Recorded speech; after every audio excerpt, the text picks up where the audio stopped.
Selamat pagi, rekan-rekan semua.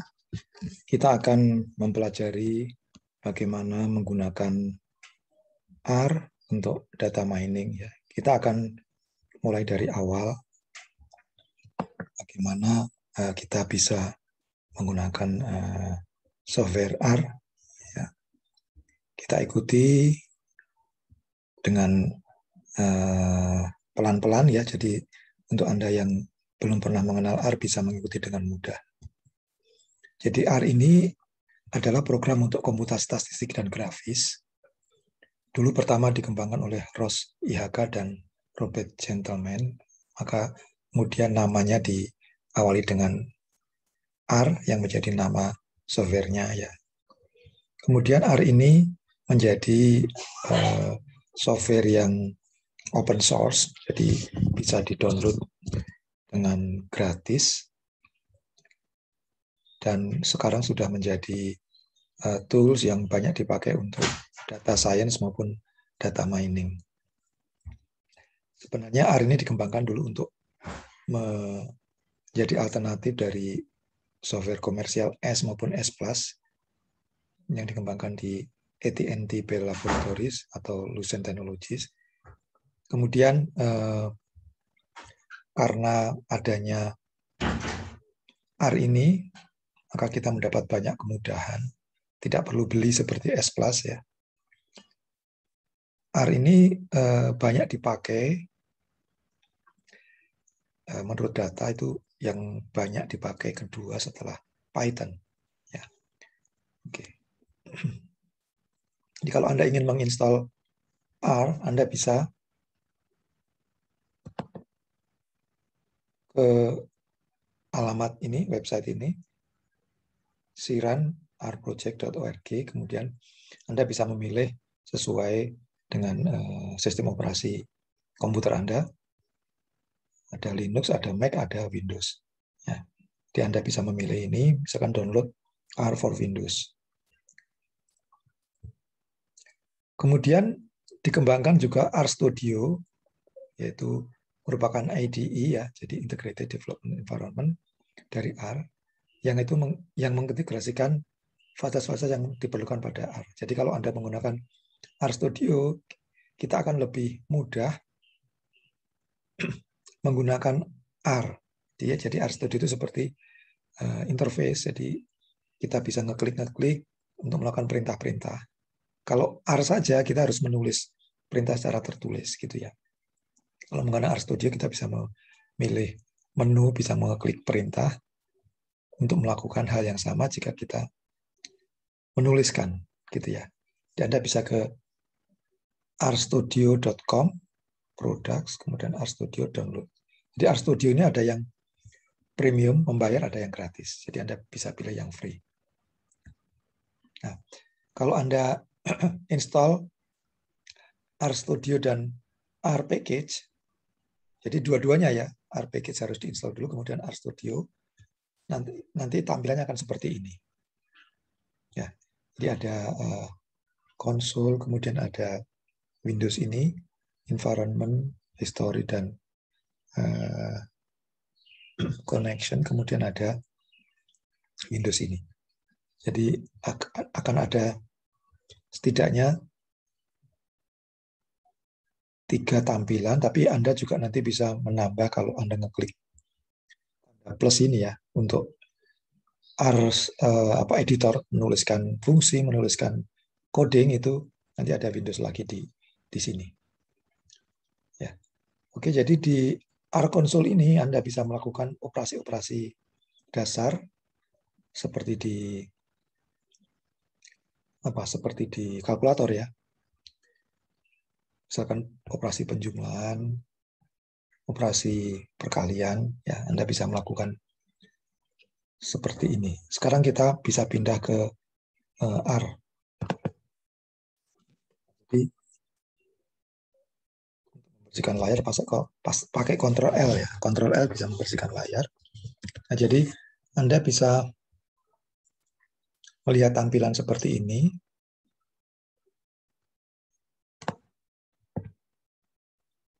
Jadi di sini ada kalau kita memanggil data bisa tampil di sini, atau kalau kita menulis code bisa tampil di sini. Ya, nanti kita running di konsol ini. Kemudian di sini untuk ngupload gambar atau untuk menginstal package di Windows ini. Kemudian di atas ini tadi untuk melihat history, perintah-perintah apa yang sudah kita lakukan. Kemudian bisa kita copy lagi untuk diulang. Jadi misalkan Anda ingin melakukan operasi sederhana ya di sini, kan 5 tambah 6 gitu ya, kalkulator. Atau Anda bisa menulis matriks atau vektor X sama dengan C 1, 2, 3, 4 ya. Jadi ini menulis vektor X ya. Atau Anda bisa menulis matriks X sama dengan C bind. Jadi C bind itu untuk menggabungkan dua vektor. C 1, 2, 3, 4 koma C 2, 1, 5, 6 seperti itu ya. Ini adalah matriks ya, matriks ukuran 4x2, 4 baris 2 kolom. Kemudian Anda bisa juga misalkan mengetahui dimensi dari X, dim X ya. Kita bisa lihat 4 menunjukkan barisnya, 2 menunjukkan kolomnya. Ya, cukup praktis ya.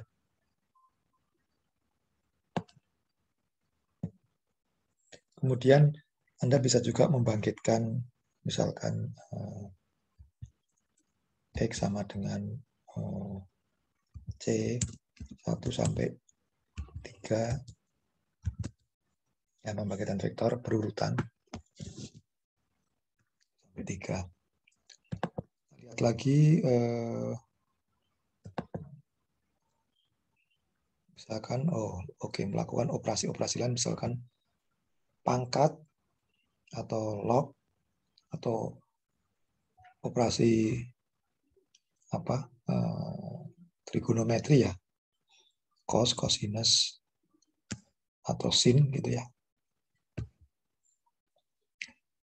Kemudian melakukan penghitungan yang lebih rumit juga bisa. Jadi misalkan X sama dengan 5 pangkat 2. 5. Jadi R ini sangat sensitif terhadap huruf kapital. Jadi kalau kita menuliskan X, yang memanggilnya harus X kecil. Kalau pakai X besar, nggak akan kepanggil. Ya misalkan X besar kita panggil, dia nggak dikenali. Ya, kita bisa juga meremove objek ini. Misalkan objek X kita remove, X kecil ya, kita panggil, dia sudah nggak ada lagi. Jadi RM itu adalah untuk meremove. Kemudian LS ini untuk melist apa saja yang ada di worksheet kita itu. Jadi variabel apa saja. Karena saya sudah melakukan beberapa operasi sebelumnya, maka di sini banyak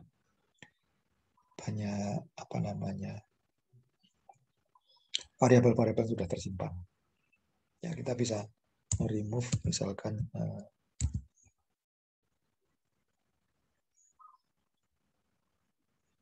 misalkan Jum gitu ya, Jum kita remove. Kita panggil Jum, dia nggak ada. Ya, kemudian kita juga bisa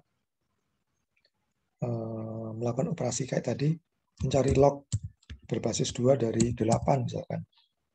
Jadi 8 itu kan 2 pangkat 3 ya. Jadi kalau berbasis 2, log 8 adalah 3.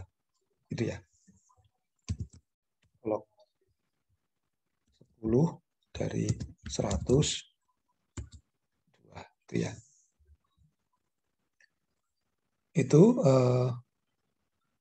R itu sangat mudah, sangat praktis. Jadi rekan-rekan sekalian kalau ingin belajar R bisa nanti kita lanjutkan dengan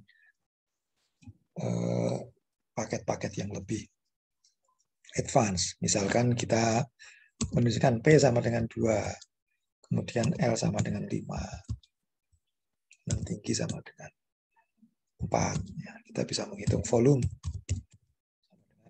P kali L kali T.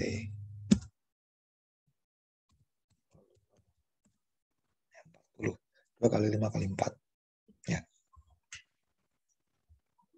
Atau bisa juga misalkan kita ingin tadi ya, misalkan menulis matriks. Jadi matriks perintah ini bisa kita gunakan panah ke atas untuk mengulang lagi ya. Kita trace back. Jadi kita tidak perlu menulis ulang. Kita bisa pakai panah ke atas. Nah, misalkan matriks ini, X.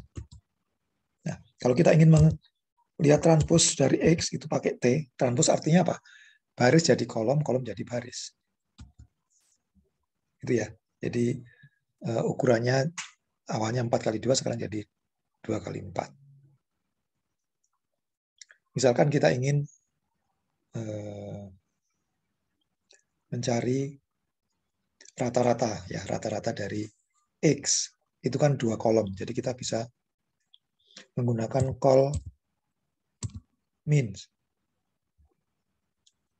Call means ya, call means itu berarti rata-rata kolom. Jadi rata-rata kolom dari X, kalau kita klik 2,5 dan 3,5. Artinya apa? Ini 1, 2, 3, 4. Ini kalau kita jumlahkan, 3 tambah 3, 6 tambah 4, 10 dibagi 4, 2,5. Kemudian kalau 2 tambah 1 tambah 5, 8, 14 dibagi 4, 3,5. Jadi ini call means. Ya. Bisa nggak kita menggunakan row means? Row means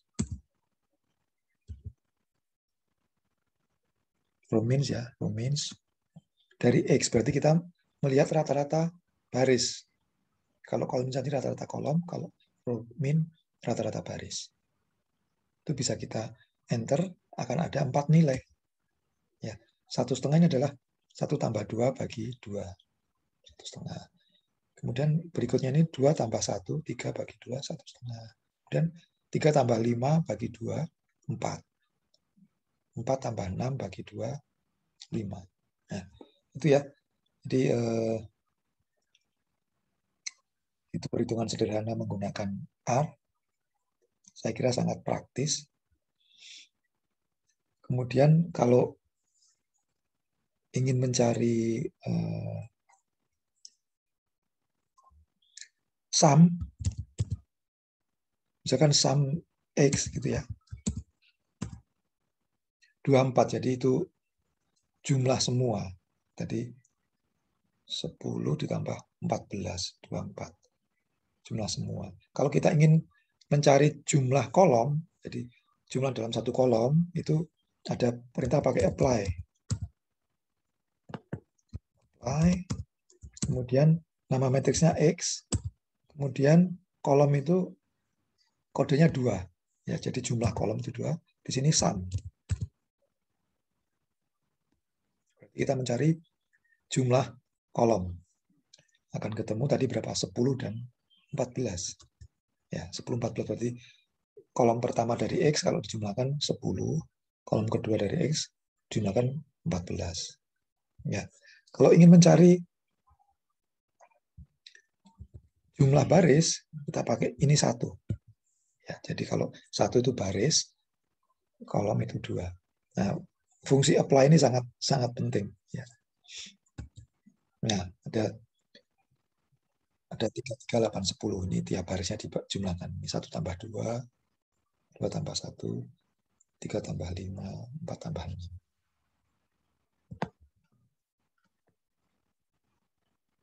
Ya, jadi 3, 3, 8, 10.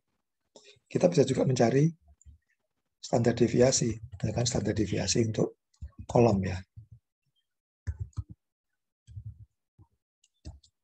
Ya, itu standar deviasi untuk kolom 1 dan kolom 2 dari matriks X. Atau kita bisa juga mencari varians dari kolom. Berarti dia kuadrat dari standar deviasi. Ya. Itu adalah varian dari kolom X. Kalau kita ingin melihat varian untuk baris, ya 2 diganti dengan 1. Nah, gitu ya. Nih, ini pelajaran awal dari R. Nanti lain kali kita bisa lanjutkan. Silakan di like dan subscribe, jadi kita bisa berlanjut untuk pelajaran berikutnya. Terima kasih. Mudah-mudahan apa yang saya sampaikan di sini bisa bermanfaat bagi rekan-rekan semua yang ingin belajar R.